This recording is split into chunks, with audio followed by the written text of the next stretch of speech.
Hi hello ನಮಸ್ಕಾರ ಎಲ್ರಿಗೂ and welcome to ಕಲ್ಕಿ ಕಂಟೆಂಟ್ ಫ್ಯಾಕ್ಟ್ರಿ. ನಾಮಿನೇಟ್ ಆಗಿರೋ ಅಷ್ಟು ಜನ ಕಂಟೆಸ್ಟೆಂಟ್ಗಳಲ್ಲಿ ಈ ವಾರ ಮನೆಯಿಂದ ಹೊರಗೆ ಹೋಗ್ತಾ ಇರೋರು ಯಾರು? ನೆನ್ನೆ ವಿಡಿಯೋನಲ್ಲಿ ಹೇಳಿದ್ದೆ ನಿಮಗೆ ಚೈತ್ರ ಅವರು ಹೊರಗೆ ಹೋಗ್ತಾ ಇದ್ದಾರೆ ಅಂತ. ಆಕ್ಚುಲಿ ಬಾಟಮ್ 3ನಲ್ಲಿ ಧನ್ರಾಜ್ ಹಾಗೂ ಶಶಿರ್ ಮತ್ತು ಚೈತ್ರ ಅವ್ರು ಕೂತಿರ್ತಾರೆ. ಈ 3 ಜನದಲ್ಲಿ ಧನ್ರಾಜ್ ಅವರು ಸೇವ್ ಆಗ್ತಾರೆ, ಶಶಿರ್ ಮತ್ತು ಚೈತ್ರ ಅವರು ಬಾಟಮ್ 2ನಲ್ಲಿ ಇರ್ತಾರೆ. ಇಬ್ರು ಎಲಿಮಿನೇಟ್ ಆಗ್ತಾರೆ ಅನ್ನೋ ಒಂದು ವಿಚಾರ ಇರುತ್ತೆ. ಆದರೆ ಈ ಮಧ್ಯದಲ್ಲಿ ಒಂದು ಶಾಕಿಂಗ್ ನ್ಯೂಸ್ ಬರುತ್ತೆ. ಏನಪ್ಪಾ ಅಂತಂದ್ರೆ ಗೋಲ್ಡ್ ಸುರೇಶ್ ಅವರ ತಂದೆ ತೀರು ಹೋಗಿದ್ದಾರೆ.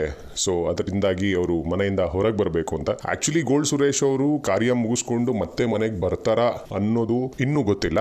ಸೊ ಅದರ ರೀತಿ ಯಾವುದೇ ಸ್ಪಷ್ಟನೆ ಇಲ್ಲ. ಸೊ ಹಾಗಾಗಿ ಗೋಲ್ಡ್ ಸುರೇಶ್ ಅವರು ಹೋಗಿರೋದ್ರಿಂದಾಗಿ ಚೈತ್ರ ಅವರು ಬಚಾವಾಗಿ ಶಶಿರ್ ಅವರು ಹೊರಗೆ ಹೋಗ್ತಾ ಇದ್ದಾರೆ. ಸೊ ಎಲಿಮಿನೇಟ್ ಬಂದು ಶಶಿರ್ ಆಗ್ತಿದ್ದಾರೆ. ಅದರ ಜೊತೆ ಗೋಲ್ಡ್ ಸುರೇಶ್ ಅವರ ತಂದೆಯವರು ತೀರ್ಕೊಂಡಿರೋ ಕಾರಣದಿಂದಾಗಿ ಅವರು ಕೂಡ ಮನೆಯಿಂದ ಹೊರಗೆ ಹೋಗ್ತಾ ಇದ್ದಾರೆ. ಸೊ ಹಾಗಾಗಿ ಡಬಲ್ ಎಲಿಮಿನೇಷನ್ ಅನ್ನೋ ಒಂದು ರೀತಿನಲ್ಲಿ ಆಗಿರುವಂತದ್ದಲ್ಲ, ಇದು ಕಾರಣಾಂತರದಿಂದಾಗಿ ಆಗಿರುವಂತಹ ಒಂದು ವಿಚಾರ ಆಗಿರುತ್ತೆ. ಸೊ ಆಕ್ಚುಲಿ ನಾಮಿನೇಟ್ ಆಗಿ ಹೊರಗೆ ಹೋಗ್ತಿರೋರು ಬಂದು ಶಶಿರ್ ಆಗಿರ್ತಾರೆ. ಮತ್ತಷ್ಟು ಇದೇ ತರ ಅಪ್ಡೇಟ್ಸ್ಗಾಗಿ ನಮ್ಮ ಚಾನೆಲ್ನ ಸಬ್ಸ್ಕ್ರೈಬ್ ಮಾಡಿ, ಶೇರ್ ಮಾಡಿ, ಕಮೆಂಟ್ ಮಾಡಿ ಅಂತ ಹೇಳ್ತಾ ಎಲ್ರಿಗೂ ಒಳ್ಳೆಯದಾಗ್ಲಿ.